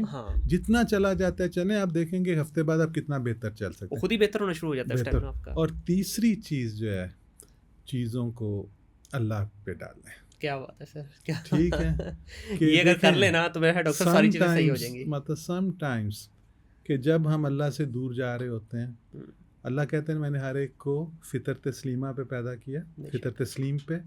हम जब उसे डेविएट करते हैं तो हमारा माइंड सब कॉन्शियस, क्योंकि हम सब अहद दे के आए हैं ना, कालू बला, कि रब कौन है, अलस्तु बे रब्बिकुम कालू बला, कि तू ही रब है। तो जब खुद रब बनने की कोशिश करते हैं, नाउज़ बिल्ला, कि हम चीज़ें कहते हैं जी मैं ये कर लूँगा, ये कर लूँगा, आप कुछ नहीं, आप तो पलक नहीं झपक सकते। बिल्कुल ऐसे ही है, ठीक है ना। वो एक बहुत खूबसूरत बात सुनी मैंने कि रसूल पाक सल्लल्लाहु अलैहि वसल्लम के पास कोई शख्स आए तो उन्होंने कहा कि जी सबसे बेबसी और वो, तो रसूल पाक सल्लल्लाहु अलैहि वसल्लम ने उसको फरमाया ला हौला वाला कुव्वत इल्ला बिल्लाह, लाहौल भी कुव्वत, कुव्वत भी कुव्वत। तो ना कोई कुव्वत है ही नहीं, कोई चीज़ है ही नहीं अल्लाह के अलावा, तो आपकी क्या औकात है। बेशक ऐसी ऐसी। तो ये 2-3 चीज़ें हैं, ये अगर हम करें, और जो खाना है उसको सिंपल रखें, बहुत ज़्यादा कभी कभार ठीक है जी, बच्चों के साथ जंक फूड खा लिया, सारा कुछ है, लेकिन कोशिश करें जो सिंपलर फॉर्म्स हैं, हमारी कन्वेंशनल फूड्स हैं। और उसमें भी मैं अपनी ख्वातीन बहनों बेटियों से कहूँगा कि वो जड़ा सी भुन के उन्होंने कही देना कि जी जितनी देर तक भुन नहीं, उसको ओवर कुक ना करें, क्योंकि ओवर कुकिंग से भी टॉक्सिन्स और वो फ्री रेडिकल्स पैदा होते हैं जो आपकी एजिंग को वर्स कर सकते हैं। तो ये कुछ चीज़ें हैं जो करें तो कोई शक नहीं कि जी, क्योंकि अल्लाह कहता है, मैं अपने हर पेशेंट को बताता हूँ कि अल्लाह पाक ने जितने सांस दिए हैं, ना एक सांस कम हो सकता है ना एक, लेकिन ये जो अल्लाह ने हमें विजडम दिया है वो ये है कि अगर हम हेल्दी वे में चलते फिरते शुक्रगुजारी में गुजारेंगे तो क्वालिटी लाइफ होगी, नहीं तो वेंट पे भी पड़े हुए सांस पूरे करा रहे हैं, वो बहुत ताकतवर है। सर देखिए, अभी कितने हम मरीज़ देखते हैं कि 10-10 साल 15-15 साल जी रहे हैं, लेकिन किसी ना किसी ऐसी बीमारी से ना वो मूव कर पा रहे हैं, ना वो खा पा रहे हैं कुछ, सुबह शाम दोपहर तीनों टाइम की फक्का भर के मेडिसिन का ले रहे हैं। तो आपकी बात वही कि देखें, सांस जो है ना वो कम होने ना ज़्यादा, तो जितने हैं क्यों ना हम इसको बेहतर करने की कोशिश तो कर सकते हैं, बिल्कुल हेल्दी वे में, शुक्रगुजारी में। बेशक ऐसे। डॉक्टर साहब, ये रीजनरेटिव की बात करें तो इसमें जो आम आवाम, जो हमारे सुनने वाले कॉमन लोग हैं, क्योंकि ज़ाहिर है सारे तो मेडिकल का नॉलेज नहीं रखते, मेरे जैसे कुछ कम इल्म लोग भी होते हैं, हमने पीआरपी के बारे में यही सुना जी, मेडिकल के शोबे में कम इल्म, सर उसी की बात की है मैंने, उसी की बात की है। अब जी बालों के लिए पीआरपी आजकल हम अक्सर एड्स देखते हैं उसकी, कि जो हेयर ट्रांसप्लांट वाले वो कहते हैं जी पीआरपी करवाएं, बाल हेल्दी हो जाएंगे। फिर हमने कुछ चेहरे पे पीआरपी के प्रोसीजर जो है उनकी वीडियोस देखी। इससे आगे मेरा ख्याल है पीआरपी को आम जो आवाम है हमारी वो नहीं जानती। तो इसको सर थोड़ा एक्सप्लेन कीजिए, क्या इसके बियॉन्ड भी है? नहीं, हमारे 90% डॉक्टर्स भी नहीं जानते। अच्छा, शायद, ठीक है। देखें, रीजनरेटिव मेडिसिन, इसका सबसे पहला जो बुनियादी स्टार्ट है वो पीआरपी से भी आसान एक ट्रीटमेंट है जिसको हम कहते हैं प्रोलोथेरेपी। प्रोलोथेरेपी प्रोलिफरेशन से ठीक हो गया, ठीक है। उसमें ये जो आम आपकी ये जो ग्लूकोज नहीं होता, डेक्सट्रोज वाटर, ये जो ड्रिप लगती है किसी को, ठीक है, तो डेक्स्ट्रोज को हम यूज़ करते हैं मुख्तलिफ़ जगहों पे। हम सर के बाल से लेके पाँव के नाखून तक, आपको गर्दन के पट्ठों का है, मोरों का हम्म, है, ठीक है, और इश्यूज़ हैं, तो वो हम मुख्तलिफ़ जगह पे डेक्स्ट्रोज की कंसंट्रेशन को सुन्न करने वाली दवाई के साथ मिक्स करके इंजेक्ट करते हैं। इसकी कॉस्ट कोई नहीं है हम्म, और बेहतरीन रीजनरेटिव इफ़ेक्ट आता है। बिल्कुल सही है। दूसरी चीज़ आपने कही कि जी PRP. Hmm, PRP stands for platelet rich plasma. जी, बदकिस्मती ये है इस मुल्क की, या बल्कि पूरी दुनिया में, बहुत इक्का एक या दो इदारे हैं पूरी दुनिया में। एक American board of regenerative medicine है हम्म, और एक American academy of regenerative medicine है। ये दो इदारे हैं जो प्रॉपर रीजनरेटिव मेडिसिन की ट्रेनिंग कर रहे हैं, दोनों अमेरिका में, और महंगे हैं। ठीक है। तो हो क्या रहा है कि हमारा डॉक्टर, ख़ासकर ये जो बालों और ये स्टैटिक में आ चेहरे जाते हैं वाले, जो, जी, एस्थेटिक्स जी, वाले, उनको ये तो सिर्फ उनको ये पता लग गया, उन्होंने यूट्यूब पे वीडियो देख ली किसी हम्म, गोरे की कि जी उसने स्पिन किया, पीआरपी ली और लगा दी। हम्म, अब पीआरपी जो है, ये it stands for platelet rich plasma. आप जी, पेशेंट का अपना ब्लड लेते हैं, उसको प्रोसेस करते हैं। अब उसकी प्रोसेस के भी एक सॉफ्ट स्पिन है, हार्ड स्पिन है, नंबर ऑफ रेवोल्यूशन ज़्यादा कम ज़्यादा टेक्निकल चीज़ें हैं कि ठीक है। आपने कहाँ पे कौन सी प्रोडक्ट यूज़ करनी है। हम्म, अगर हम बात करें हम फेस की, जी, ठीक है, अगर आप पूरे का पूरा पीआरपी उठाएंगे जिसमें बफी कोट और जिसमें प्लेटलेट होते हैं, वाइट सेल होते हैं, वो इंजेक्ट करेंगे तो मरीज़ जब अगली सुबह उठेगा ना, तो उसका चेहरा पूरा नीला हुआ होगा। अच्छा, ठीक है। ठीक है, तो मैं हमेशा अपने जो हमारे ट्रेनीज़ फेलोज़ भी हैं, हम बाकायदा इसमें यूनिवर्सिटी ऑफ लाहौर से 1 ईयर प्रोग्राम ट्रेनिंग का और शॉर्ट कोर्सेज भी करा रहे हैं, ताकि लोगों ने करना अवेयरनेस तो हो, है, हाँ हाँ, ताकि वो तरीके से करें। जी, ठीक है, और इसी तरह घुटनों में बहुत ज़्यादा पीआरपी डल रही है जी, आजकल, बिल्कुल ऐसे बहुत इंजेक्शन ज़्यादा डल लगवाने का, रही हाँ है। जी। अगेन उसमें क्या हो रहा है जी, किसी फलां साहब ने लगाई और 3 दिन के बाद मरीज़ आ गया जी, घुटना सूज के इतना पहले से हुआ। भी जाते हैं वो, चलने से भी आवाज़ार। उसकी वजह मैं बताता हूँ कि जब हमने पीआरपी को स्पिन कर लिया, हम्म, उसमें 3 लेयर्स बनती हैं, बेसिकली 4 से 5 होती हैं, 3 बड़ी। सबसे नीचे आपके रेड ब्लड सेल्स हैं जो ठीक है। आपको पर्पलिश ब्लू होते हैं। हम्म, उसके ऊपर गदला सा ऐसी लाइन होती है जिसको हम बफी कोट कहते हैं, जिसमें प्लेटलेट्स और ग्रोथ फैक्टर्स बहुत ज़्यादा होते हैं। ठीक है। उसके ऊपर प्लाज्मा होता है। प्लाज्मा भी 2 लेयर्स हैं, एक नीचे जहाँ पे बड़े मॉलिक्यूल पड़े होते हैं और एक ऊपर जिसमें मिनिमम मॉलिक्यूल कम है और थोड़ी सी प्रोटीन्स और प्लाज्मा है। सही। अगर आप नीचे वाला पार्ट उठा के घुटने में डालेंगे तो घुटना, मैं सूज लिख के दे देता हूँ, 3 दिन में इतना सूज जाएगा और अगले 6 महीने में वो कोलैप्स कर जाएगा।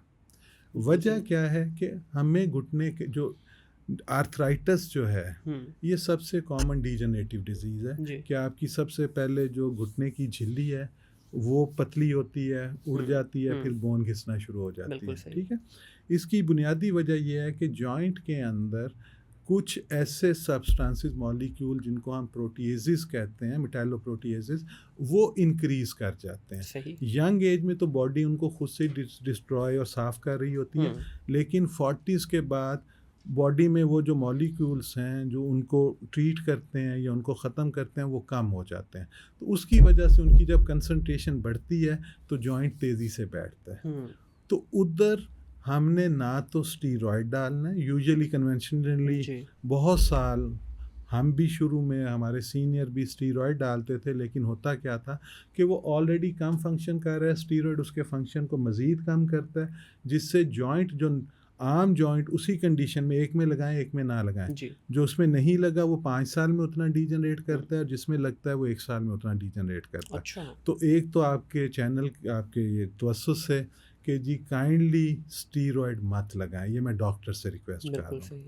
जितने मेरे ऑर्थोपेडिक, सर ये लगाते तो शायद इस वजह से ना कि क्विक रिलीफ मिलता है स्टीरॉयड से, चंद दिन के लिए तो तकलीफ चली जाती है, लेकिन इन द लॉन्ग रन अब उससे बेहतर चीज़ें आ गई हैं ना, बिल्कुल सही। तो मैं उनको उसका निमुल बदल भी दे रहा हूँ। प्लीज। ठीक है, तो पीआर एक तो स्टीरॉयड काइंडली हम्म, सबसे रिक्वेस्ट है, मैं हाथ जोड़ के आपने, कि एक्यूट इन्फ्लेमेशन में जॉइंट के अंदर that is the only indication. अगर डीजनरेटिव आर्थराइटिस है वहाँ पे स्टीरॉयड का कोई रोल नहीं है, वहाँ पे हम पीआरपी और रीजनरेट, आप डेक्सट्रोज डाल सकते हैं, 25% डेक्सट्रोज लें, 8 ml 2 ml उसके साथ लाइडोकेन लें और 5 से 6 ml इंजेक्ट करते हैं।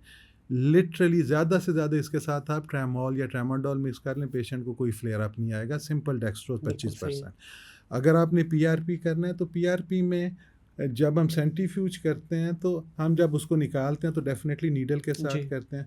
अगर हमने बालों के लिए या जो पट्टा किसी का फटा है या लिगामेंट है उसमें करना है तो हम नीचे से जाके बफी कोट उठाएंगे जिसमें ज़्यादा चीज़ें हैं, बिल्कुल वो सही। हमें वो चाहिए कि हम्म, डीजन जहाँ पे जॉइंट में हमने जाना है वहाँ पे अगर हम नीचे बफी कोड या जिसमें वाइट सेल है जी। वो वाला उठा के डालेंगे तो वहाँ पे वो साइटोकाइन स्टॉर्म आएगा, इन्फ्लेमेशन बढ़ेगी और जॉइंट डिस्ट्रॉय होगा। सही। तो वहाँ पे हमने पीआरपी का सिर्फ जो ऊपर वाला पीला हिस्सा है हम नीचे से बफी कोड से कम से कम 10 मिलीमीटर ऊपर रहेंगे जी। और जो पार्ट लेंगे 2 से 3 ml वो जॉइंट की कार्टिलेज को रिपेयर भी करेगा, बोन को भी इम्प्रूव तो डॉक्टर करेगा। साहब इसमें कोई ऑटोमेटेड प्रोसेस नहीं है, ये मैनुअल ही है, आपको एक नीडल के थ्रू ही इंजेक्ट करना पड़ता है? जी कुछ किट्स अवेलेबल हैं हाँ। लेकिन वो किट्स जो हैं $300 की किट है। अच्छा, तो $300 का पाकिस्तानी रुपए में लें लाख रुपया उतना बन तो जाता है। ट्रीटमेंट नहीं है। तो हमारे यहाँ लोग इस ट्रीटमेंट का हज़ारों में देते हुए सोशो इकोनॉमिक नहीं है ना। जी ऐसे। तो यूरोप में या अमेरिका में जब हम कर रहे होते हैं तो वो किट्स यूज़ कर रहे हैं, उसमें वो सेपरेट पार्ट, लेकिन ये कोई रॉकेट साइंस नहीं है। थोड़ी कि एहतियात है बस। सिर्फ आपको टेक्निक पता होनी चाहिए कि आपने पूरे नीचे से नहीं लेना, थोड़ा ऊपर से लें, उसको इंजेक्ट कर दें और ना मरीज़ को फ्लेयर अप आता है कि ना उसकी सोजिश बढ़ती है और मरीज़ एक्चुअली रीजनरेट क्योंकि डॉक्टर साहब इसमें प्रॉब्लम ये भी है ना कि मोस्टली जो इंजेक्शन फिल किए जाते हैं वो डॉक्टर तो बहुत शाज़ो नज़र मैंने देखा है कि डॉक्टर खुद करता है, ये यूजुअली जो है स्टाफ नर्सिंग करती हैं, तो सर देखिए उनको ट्रेन या तो किया जाए। डेफिनेटली पहले तो मैं ये कहूँगा कि डॉक्टर्स खुद लर्न करें। जी। ठीक है, देखिए अभी मतलब मेरे पास इतना टर्नओवर होता है पेशेंट्स का कि मैं चाहने के बावजूद ये प्रोसेस खुद नहीं कर सकता, लेकिन वी मेक श्योर कि जो हमारी टीम है वो प्रॉपर ट्रेंड नर्सिस हैं, बीएस नर्स। बिल्कुल ठीक हो ठीक है, जिनको सारे स्टेरिलिटी एनवायरनमेंट और सारी चीज़ें पता हैं और ये सारा कुछ हम एक स्पेसिफिक क्लीन एरिया में कर रहे होते हैं कि इन्फेक्शन ना हो। असल चीज़ ये है कि खुदा ना खास्ता आपने ये इनको हम बायोलॉजिक्स कहते हैं, पीआरपी या स्टेम सेल एक्सोसोम्स हैं। बायोलॉजिक्स में अगर आपने जॉइंट के अंदर इन्फेक्शन दे दिया तो फिर मरीज़ का सर्वाइवल इन अ सेंस कि वो महीनों लेता है और मरीज़ भुगतता है, तकलीफ और बढ़ जाती है उससे। तो ये चीज़ें जो हैं कि आप आसान वे में देखें, हम हमेशा से जो हमारा सोशो इकोनॉमिक है, हम रिफर्बिश चीज़ें नीलामी में उठाते हैं, मशीनें, वो सारा, तो हमें अपने जुगाड़ करने हैं लेकिन एथिकल वे में सेफली, कि उसकी कॉस्ट भी मरीज़ को ना पड़े, हम ज़्यादा से ज़्यादा लोगों को फ़ायदा पहुंचा सकें और लेकिन करें वही चीज़ के जो स्टैंडर्ड है, टॉप क्वालिटी की है। बिल्कुल सही है। इसके अलावा सर और किस किस चीज़ में ये यूज़ किया जा सकता है पीआरपी, ये जो स्टेम जो आप करते हैं? देखिए जी, रीजनरेटिव मेडिसिन अगर मुझे पर्सनली 2-3 चीज़ें चूज़ करनी हो, हम सबके लिए करते हैं, लेकिन वो 2-3 चीज़ें जिनमें हमें सबसे अच्छे रिजल्ट मिले हैं, वो आपने एक नाम सुना होगा, बच्चों की बीमारी है जिसको हम ऑटिज़म कहते हैं। जी, ऑटिज़म बिल्कुल, और काफ़ी बढ़ रही है ये आजकल। ऑटिज़म पूरी दुनिया में बच्चों में इसका एपिडेमिक है कि मसलन ये कि अगर हम बात करें 2015 में पूरी दुनिया में 1 लाख बच्चे को ऑटिज़म था। इस वक्त तकरीबन 60 से 70 लाख बच्चों को है। इतना इसका इंसिडेंस ज़्यादा है। तो पाकिस्तान में सर इसकी रेशो है बहुत ज़्यादा उसी तरह से? हम पिछले कुछ सालों से स्पेसिफिकली स्टेम सेल ट्रीटमेंट और पीआरपी के साथ ऑटिज़म पे काम कर रहे हैं कि हमारे पास आज से 10 साल पहले हम समझते थे कि जी ये अमीर लोगों की और सिर्फ लड़कों की बीमारी है, लेकिन पिछले 3 साल में स्पेशली पोस्ट कोविड ये लोअर सोशो इकोनॉमिक में भी चला गया और बच्चियां भी इससे सफ़र कर रही हैं। सही। अभी भी गो के लड़कों में इसकी तादाद बहुत ज़्यादा है लड़कियों की निस्बत, लेकिन 2018-19 से पहले मैंने किसी फीमेल को ऑटिज़म के साथ नहीं देखा था किसी बच्ची। अब हमारे पास कहें कि जी अगर 10 बच्चे आते हैं तो 2 से 3 बच्चियां भी होती हैं। इसकी बुनियादी वजह क्या है? इसकी बुनियादी वजह जी 3-4 हैं। एक तो जो सबसे बड़ी कॉमन कॉज है वो इसको हम रिलेट करते हैं वैक्सीनेशन के साथ। ओके। ठीक है, ये थोड़ा सा कंट्रोवर्शियल ना हो जाए, लेकिन फिर भी आवाम की अवेयरनेस के लिए कि हमारे पास जो वैक्सीन्स आती हैं उसमें एक केमिकल होता है जिसको हम थायोमर्सल कहते हैं। थायोमर्सल, ठीक है। बल्कि इस पे थोड़ा सा आप गो थ्रू करें जी ज़रूर। कि थायोमर्सल क्या कर सकता है, हम्म। जबकि यही वैक्सीन जो यूरोप और अमेरिका में है उसमें थायोमर्सल नहीं होता। अच्छा, हमारे पास जो आ रही है उसमें थायोमर्सल मौजूद यस, है, जो वेस्ट में उधर नहीं है। उसमें नहीं है। इस पे मेरी टीम ने यूनिवर्सिटी ऑफ लाहौर में पेपर लिखे, लेकिन वो कोई जर्नल हम्म। पब्लिश करने पे तैयार नहीं है। माफिया है पूरा। यस, तो वैक्सीन्स खासकर जो यूजुअली ये प्रेजेंट करता है बच्चा 18 महीने से 20 महीने 21, मतलब 1.5 से पौने 2 साल की उम्र में। वालिदैन कहते हैं कि ये मामा बाबा इक्का दुक्का लफ्ज़ बोल रहा जी होता है, जी। ये मेजोरिटी में। वैक्सीन लगी, फीवर हुआ, बच्चा म्यूट हो गया। हम्म। तो एक वैक्सीन से हम रिलेट कर सकते हैं। ठीक है। दूसरा, इसमें जेनेटिक फैक्टर हैं कि अगर एक बच्चे को फैमिली में है तो छोटे बच्चे को इंसिडेंस ज़्यादा होता है। फिर तीसरी चीज़ जो है कि वो मदर्स जो प्रेगनेंसी में स्मोकिंग करती हैं, ये हमारे पास तो कम है इंसिडेंस। ड्रिंकिंग करते हैं, बहुत ज़्यादा स्ट्रेस में होते हैं, उसके साथ इसका रिलेशन है। फिर सर्टन एनवायरमेंटल, बच्चों को कोई ज़ुबान पे वायरल इन्फेक्शन हुई, दाने निकले, उसके बाद ये हो सकता है। तो post infection, genetic, vaccine, environmental factor, ये 3-4 मोटी मोटी इसकी कॉजेज़ हैं। ठीक है। और ये होता क्या है बच्चे में? बेसिकली बच्चा प्रेजेंट करता है कि जी ये बोल नहीं रहा, ये आई कांटेक्ट नहीं करता जी।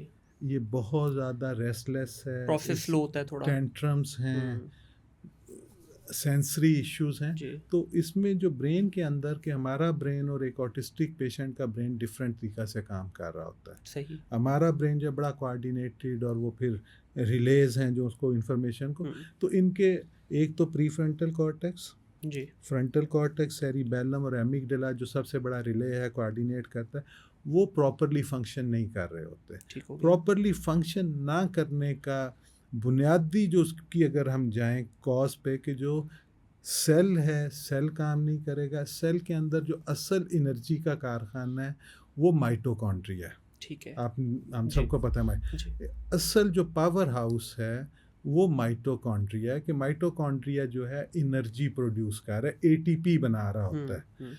अगर वो माइटोकॉन्ड्रिया काम नहीं कर रहा तो ना सेल, ना वो जो सेल्स का मजमूआ टिश्यू या ऑर्गन है वो काम नहीं करता। सही। तो इसको जो बुनियादी कॉज ये है कि सेलुलर डिसफंक्शन, और regenerative medicine is the best possible way कि आप सेलुलर डिसफंक्शन को इम्प्रूव करें। और सर ये किस एज में आप ये स्टार्ट करते हैं? अगर ऑटिज्म का कोई बच्चा है तो किस एज से? जितनी जल्दी शुरू करेंगे, जितनी जल्दी हम स्टार्ट करेंगे उतना अच्छा है। हमारे पास 1.5-2 साल से लेके 20-20 साल के बच्चे आ रहे हैं, लेकिन छोटे बच्चों में ज़्यादा जल्दी ज़्यादा बेहतर इम्प्रूवमेंट आता है। बिल्कुल ठीक है। और सर इसका प्रोसेस यूजुअली कितना टाइम लेता है? ये भी पर्सन टू पर्सन वेरी करता है या डेफिनेटली अगर मैं कहूँ कि 80% बच्चे जो हैं वो 6 महीने से साल में नॉर्मल लाइफ पे आ जाते हैं। Very nice. और इसका जो ओवरऑल प्रोसेस अब कितना कॉम्प्लेक्स है ये?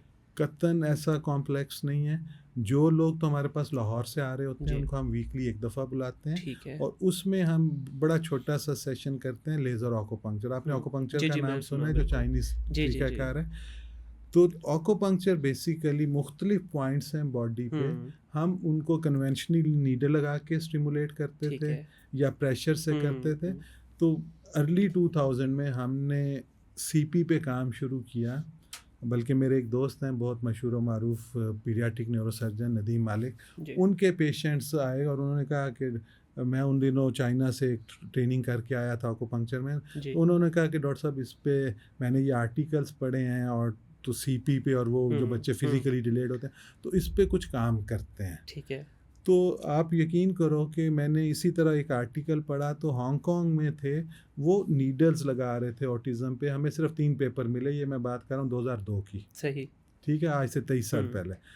तो मतलब मैं तो सोच नहीं सकता कि जी 6 महीने का या साल का बच्चा है उसको हम सुई लगाएं।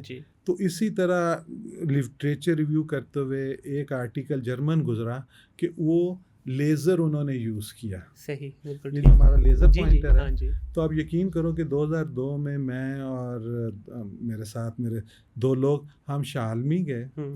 और हमने वो उस वक़्त बड़े अच्छे जैपनीज़ पीतल के पॉइंटर आते जी, थे जी सर, जिनकी बड़ा बड़ी शार्प थे वो। हाँ। ठीक है, वो 2 मिली वॉट का होता था। हुँ, हमने वो बाय किए और एक्यूपंक्चर पॉइंट्स पे पहली दफ़ा हुँ, हमने लेज़र इस्तेमाल की ठीक है। और वो बच्चे और ये वो लेज़र है जो आम लेज़र है, कोई अ, ख़ास वो कोई नहीं। ख़ास हुँ, लेज़र नहीं। और 2006 तक हमने 4 साल ये पॉइंटर्स के साथ काम चलाया। ठीक फिर है। हमने पहला लेज़र अमेरिका से जो एफडीए अप्रूव हुँ, था हुँ। थोर का और वो उस वक़्त $14,000 का था। अच्छा। ठीक है ना? तो और कहाँ पे ये ₹50 का हुँ, मिलता था और हुँ। हमने दोनों के साथ पब्लिश भी किया कि उन बच्चों के साथ जिन्होंने 3-3 साल गर्दन नहीं सँभाली थी, आई कॉन्टैक्ट नहीं किया था, वो 3 से 6 महीने में नेक होल्ड करने लग पड़े, माशाल्लाह। बैठने लग पड़े। तो एक्यूपंक्चर बेसिकली जब हम उस पॉइंट को स्टिमुलेट करते हैं, हुँ, तो ब्रेन के अंदर वो ब्लड फ्लो, ऑक्सीजन परफ्यूजन और ग्लूकोज़ जो है उसकी परफ्यूजन इम्प्रूव करता है, जिससे सेल फंक्शन बेहतर होता है। हुँ, तो वो इफ़ेक्ट हम यूज़ कर रहे हैं। सही, उसके बाद ये हम हफ़्ते-हफ़्ते बाद 6 सेशंस करते हैं। ठीक है। 7वें हफ़्ते हम पेशेंट का अपना ब्लड लेके पीआरपी और जी। प्लस उसको विटामिन्स की कॉकटेल बना के एक्यूपंक्चर पॉइंट्स में भी हुँ, और ड्रिप में डाल के भी देते हैं। बिल्कुल तो सही ये है। हम 4 साइकिल्स के 6 आपके लेज़र एक्यूपंक्चर, हुँ, फोटो बायोमॉड्यूलेशन के हुँ, सेशन, 1 सेशन आपका पीआरपी डिटॉक्स का, जी। फिर 6 एक इस तरह 6 महीने में और 80% से ज़्यादा बच्चे अल्लाह पाक की रहमत से तीसरे चौथे हफ्ते माँ कहती है कि इसका चिड़चिड़ापन कम हो गया है, हुँ, ये बात समझ रहा है। 2 से 3 पीआरपी में वो बच्चा जिसने 5-5 6-6 साल लफ़्ज़ नहीं बोला, वो अम्मा, अब्बा और वो चीज़ें इस माशाल्लाह, तरह माशाल्लाह। रिमार्केबल चेंजेज़ तो सर आती हैं। ओवरऑल अभी जितने आपने ट्रीटमेंट्स किए हैं, सक्सेस रेशियो आपको कितनी नज़र आई है इसमें बच्चों में? मैं अल्हम्दुलिल्लाह कह सकता हूँ कि ऑटिज़्म में हमें आज तक फेलियर नहीं मिला। माशाल्लाह, माशाल्लाह। और कितने अभी ठीक तक है? केस हो चुके हैं सर तकरीबन लगभग? 3000 से ज़्यादा। आपके अलावा और भी कोई पाकिस्तान में कर रहा है ये? जी, इसमें कुछ सेंटर्स हैं जी। जो कर रहे हैं रीजनरेटिव मेडिसिन के साथ काम। लेकिन अनफॉर्चुनेटली बात ये है कि अभी हम जो हमारा हेल्थ केयर कमीशन है पंजाब का, उसकी एक कमेटी भी बनती है, कोई 2 महीने बाद 3 महीने बाद मीटिंग होती है।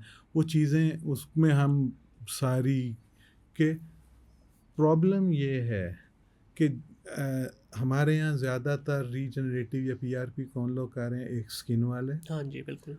ऑर्थोपेडिक्स वाले, जी, मोस्टली ये 2 किस्म के ट्रू, लोग जो ट्रू। कर रहे हैं। अब अगर आप स्किन स्पेशलिस्ट बने हैं, तो आपने कम से कम 2 साल का एमसीपीएस या डीडम किया होगा हुँ, या 4 से 5 साल का एफसीपीएस किया जी होगा। बिल्कुल। और आप 1 दिन की फॉर्मल ट्रेनिंग के बगैर रीजनरेटिव कैसे कर रहे हैं? हुँ, इसी तरह हमारे जो ऑर्थोपेडिक वाले हैं वो 5 साल का एमएस या 5 साल का एफसीपीएस करते हैं। वो 1 दिन की फॉर्मल ट्रेनिंग के बगैर किस तरह से रीजनरेटिव पीआरपी और ये सारा कुछ कर तो सर कुछ सकते हैं? चेक एंड बैलेंस का इदारा नहीं है हमारा? अभी तक तो कोई ऐसे रूल्स एंड रेगुलेशंस जो हैं वो ऐसी नहीं हैं। तो डेफिनेटली पीएचसी जो है कुछ ना कुछ इस पे करेगा। लेकिन अगेन आपको पता है यहाँ पे पॉलिटिकल प्रेशर्स, हुँ, पॉलिटिक्स ये सारा कुछ आता है। तो मैं अगर आप इजाज़त दें तो रिक्वेस्ट करूँगा सर अब प्लीज़। आपकी ऑडियंस से कि आप काइंडली जब भी किसी से कोई आपको एडवाइस करते हैं कि जी आपने पीआरपी, स्टेम सेल या एक्सोसोम्स करने हैं, हुँ, तो आप काइंडली उनसे सिर्फ ये ज़रूर पूछ लें कि जी आपकी ट्रेनिंग जो रीजनरेटिव मेडिसिन की है वो कहाँ से है? सर लेकिन ना ये पूछने पे तो ईगो हर्ट नहीं हो जाएगी डॉक्टर की? नहीं सर, ईगो नहीं हर्ट होगा, आपने अपनी सेफ्टी देखनी है या हुँ, डॉक्टर साहब की सर ईगो वो देखनी है? देखें ये तो आपने बड़ी फ़ेवरेबल बात की ना कि ऐसा होना चाहिए और ठीक है। होता भी है दुनिया के अंदर। यहाँ पे देखें तो लेकिन इतनी लिबर्टी नहीं मिलती ना, अगर आपने पूछ नहीं, लिया तो नहीं, डॉक्टर तो नहीं, बेचारा अभी देखें ऑफेंड हो जाएगा। अभी पिछले बहुत सालों में हमारी जो हम जो प्राइवेट प्रैक्टिस करते जी। हैं बहुत ट्रेंड चेंज है। हुँ, हमारे पास पेशेंट लिटरली गूगल से पढ़ के आता है अपनी बीमारी के बारे में सही। और वो सवाल करते हैं जो बड़ा मज़ा आता है। ये आज से 10 साल पहले नहीं हुँ, था। जब हम अमेरिका में प्रैक्टिस कर हुआ तो जी, जी, चीज़ें ठीक बिल्कुल है। ऐसे ही है। यहाँ पे अब आपके पास अगर बूढ़े बुज़ुर्ग नहीं, उनके साथ जो उनके बच्चे आते हैं, हुँ, वो अप टू डेट होते हैं कि सर ये तो इस तरह है लिटरली। तो इसी तरह कम से कम जो जवान हैं, जो मतलब जिनके हाथ में ये जी जी सारा फिर कुछ चैट है, जीपीटी और छोड़ दे, वो कुछ भी सारा, करने की जरूरत तो नहीं, वो सारा कम बताता से है। कम देखें कि जी मिनिमम क्वालिफिकेशन क्या है। मैं अल्हम्दुलिल्लाह फ़ख्र से नहीं, बहुत हम्बली, अल्लाह का शुक्र, I am the first Pakistani जिसने डिप्लोमेट अमेरिकन बोर्ड किया। माशाल्लाह। I am the first and only Pakistani so far जो फेलो है American academy of regenerative medicine माशाल्लाह। का। इसी तरह जो हमारी टीम है, जो बेसिक साइंटिस्ट हैं, स्टेम सेल हमने नहीं प्रोसेस करने होते। स्टेम सेल हम चर्बी से भी ले सकते हैं, जी बोन मैरो से भी लेते हैं, कूल्हे की हड्डी से, या ब्लड से भी लेते हैं। बिल्कुल सही। तो वो टीम्स हैं जो रिसर्च साइंटिस्ट हैं जिन्होंने इसमें पीएचडी पोस्ट डॉक्टरेट किया। तो जो हमारी टीम है वो भी प्रॉपरली क्वालिफाइड है, बिल्कुल सही है। और जो फैसिलिटी है रीजनरेटिव जी लैब की वो भी प्रॉपर होनी चाहिए, जिसमें आपने ये सारी चीज़ें प्रोसेस करनी है। सर देखें, यहाँ तो बेसिक चीज़ों में बात करें तो वहाँ पे भी अताई डॉक्टर इतने घुसे हुए हैं, ठीक है, आए दिन मीडिया पे कोई ना कोई केस आया होता है, उनके बारे में कुछ नहीं हो सका, तो आप तो बड़ी एक रिफाइंड उसकी बात कर रहे हैं। सर मैं देखें, किसी ना किसी ने तो आवाज़ उठानी है, लाजमी उठानी सर, और मैं कहता हूँ बड़े बोल्ड उसमें उठानी चाहिए आवाज़। तो मतलब अगर हम देखें, आपके मिलियंस फॉलोअर्स हैं और फर्दर शेयर होती हैं जी चीज़ें, ऐसे ही है, ऐसे ही तो है। इस जो बात मैंने की है इसको एडिट ना कीजिएगा सर ये एज इट इज़ जाएगी, और हाँ ये मैसेज के लिए ही हम बैठे जी, हैं, हो सकता है किसी के काम कर जाए। आप रीजनरेटिव मेडिसिन के लिए जब जाएं, आप एक तो थोड़ा सा गूगल पे और एआई पे देखें, और दूसरा डॉक्टर साहब या डॉक्टर साहबा से ये ज़रूर पूछें कि जी आपकी इसमें क्वालिफ़िकेशन क्या है, और क्या आपने अपनी है तो दीवार पे काइंडली लगा दें ताकि लोगों को सहूलत हो जाए। ठीक है, ये डॉक्टर साहब डिस्कशन जो है ना बिल्कुल डिफरेंट उस पर चली जाए, क्योंकि मैं इसके ना बहुत ज़्यादा ख़िलाफ़ हूँ। मैं बाहर से आया तो मैंने शुरू में जो है ना, मेरी अपनी भी फैमिली में काफ़ी डॉक्टर हैं, तो मुझे फैमिली की तरफ से भी थोड़ा हुआ कि हाथ होला रखा करो। सर यहाँ पे कंसल्टेंसी, या जिसको हम कहते हैं ना कि डॉक्टर के पास जब आप जाते हैं ना, कोई भी मरीज़, सर वो परेशान है, उसको नहीं पता बेचारे को वो क्या है। आधी से ज़्यादा बीमारी का हल या इलाज जो है ना सर, वो डॉक्टर के चंद मीठे जुमले हैं। 100%। लेकिन यहाँ पे 99% डॉक्टर हजरात जो है, बड़ी माजरत के साथ, वो इतने कड़वे जुमले और क्रख्त जुमले इस्तेमाल करते हैं, जाती ऐसे ऐसे आप पे पंच लाइन्स मारी जाती हैं कि वो मरीज़ जिस बीमारी में आता है 30-70% उसकी और बीमारी बढ़ जाती कम होने की बजाय। तो बाहर ऐसा नहीं होता, बाहर आपको पूरा लिटरेचर दिया जाता है, आपको गाइड किया जाता है। अगर छोटा सा भी प्रोसीजर हो तो सर उसके बारे में तैयार किया जाता है आपको मेंटली। जिस दिन पेशेंट जाता है ओटी के अंदर, वो प्रॉपरली एक पूरी विल के साथ होता है। Written informed consent. एग्जैक्टली, तो यहाँ तो विल ही उसकी मार दी जाती है ना। Written informed consent in the language which the patient can not only understand but comprehend. बिल्कुल ऐसे ही है, बिल्कुल ऐसे ही ठीक है। मैं आपको, आपने बात की, मेरी तो शुरू से स्पेशलिटीज़ बड़ी अनऑर्थोडॉक्स हैं। पेन मैनेजमेंट पाकिस्तान में उससे पहले 1-2 लोग थे जी, और रीजनरेटिव में तो कोई फिजिशियन नहीं था जो प्रॉपरली ट्रेन था। ठीक है, तो मेरे पास जब बच्चे आते हैं, अभी भी माएँ आती हैं और बेचारी कोई स्कर्दू से चल के आ रही होती है, कोई मियाँ वाली से, कोई कहीं से, वो कहती हैं जी हमने फ़लाँ सबसे बड़े न्यूरो फिजिशियन को दिखाया और उसने कहा बीबी चली जाएगा, कुछ नहीं होना। ये सबसे क्रख्त जुमला है एक माँ के लिए जिसकी इकलौती औलाद है, बिल्कुल, शादी के 15 साल बाद अल्लाह ने दी और उसमें कोई इशू है, अगर वही डॉक्टर साहब, मैं हाथ बांध के रिक्वेस्ट करता हूँ अपने दोस्तों को कि वही डॉक्टर साहब उनको सिर्फ ये कह दें कि बीबी जो मेरी स्पेशलिटी है, जो इल्म हमारे पास है, उसमें अभी तक इसका इलाज नहीं है। क्योंकि अल्लाह पाक कहते हैं कोई बीमारी ऐसी नहीं उतारी जिसकी मैंने पहले शिफा नहीं उतारी। बेशक बेशक ऐसी है। ठीक है, तो ये तो हमारा डॉक्टर से भी पहले एक मुसलमान होने के नाते ईमान है कि कोई बीमारी ला इलाज नहीं है। बिल्कुल ऐसी है। तो आप उसको ये कहें पोलाइटली कि जी बीबी हम इसमें अभी कुछ नहीं कर सकते, अल्लाह कोई ना कोई बेहतर रास्ता निकाल लेगा। और सर वैसे भी देखिए, आपकी स्पेशलिटी है भी, उसके बावजूद क्या आपके हाथों सब मरीजों को इलाज मिलता है? वो तो अल्लाह की ज़ात ने देना है ना। 100% तो आप कंसल्ट तो अच्छे से कर दें। वो वाली बात कि पता नहीं कहाँ से आते हैं। और सबसे बड़ा जो प्रॉब्लम है हमारे मुल्क के अंदर, 3-4 बड़े शहरों के अलावा आपको डॉक्टर नहीं मिलता सर।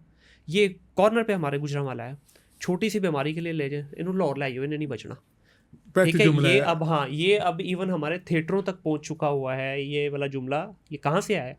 एनुअलाइज में नहीं बचना। नहीं बचना। क्यों? उसकी वजह ये है कि भाई आप अपनी थोड़ी सी सर्विसेज या अपनी उसको एक्सटेंड करने के बजाय, उसको एक कॉन्फिडेंस में लेने के बजाय, आप उसको टूटी फूटी गाड़ी में जिसमें आया उसी में कहते हैं लाहौर ले जाओ। मैं इसमें एक छोटी जी सी और भी प्लीज। बात करूं, एक थोड़ा सा पेशेंट का भी माइंड सेट है। देखिए, मैंने एज ए कंसल्टेंट, बल्कि सुपरा स्पेशलिटी में एज कंसल्टेंट पिछले बहुत अरसे से, पाकिस्तान जब से वापस आया हूँ, काम कर रहा हूँ। तो हमारा जो सबअर्ब्स है ना, मुल्तान, साहिवाल, सियालकोट, गुजरांवाला, पेशेंट भी अपने डॉक्टर से एक्सपेक्ट भी नहीं कर रहा होता, जी। एक चीज़। दूसरा, अगर वो कोई हाई एंड चीज़ ऑफर भी करता है, वो बच्चा ट्रेंड है, यंग कंसल्टेंट है, वो उसको पे नहीं करते। सर ऐसे बिल्कुल यकीन ऐसे करें, नहीं, ऐसे तो ही वो है, बिल्कुल लाहौर ऐसे, आके हाँ। मुझे 10 रुपए दे देंगे, गुजरांवाला में मेरे से काबल बंदे को 2 रुपए नहीं देंगे। बिल्कुल सर, ये मैं मानता हूँ, इस चीज़ ये को भी ऐसे ही है, माइंडसेट ऐसे है ही ना, है, ऐसे ही बिल्कुल तो ये ऐसे ही है। दोनों हाथ से है।